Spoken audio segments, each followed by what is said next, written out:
Kwa majina naitwa Dono Temba, natokea DMTA ambayo ni Dar es Salaam Maritime Training Academy. Sisi tutakuwepo Zanzibar kwenye maadhimisho ya siku ya mabaharia duniani kuanzia tarehe 22 mpaka tarehe 25 mwezi huu Juni kwenye viwanja vya Idris Abdul Wakil. Tunawakaribisha sana Zanzibar, mje kututembelea kwenye banda letu. Product tulizonazo sisi, tuna online TV, tuna DMTA Crewing Agents ambao wengi wanaifahamu, walihudhuria maonyesho mbalimbali walipata kutuona, na pia tuna private recruitment agents ambayo tunapeleka watu makazini ambao si mabaharia pia, na tuna sasa hii chuo cha ubaharia ambayo ndio tunasema ni Maritime Academy.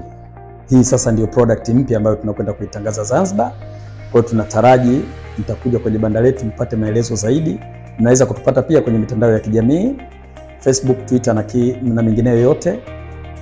Karibuni sana, karibuni Zanzibar, karibuni Tanzania.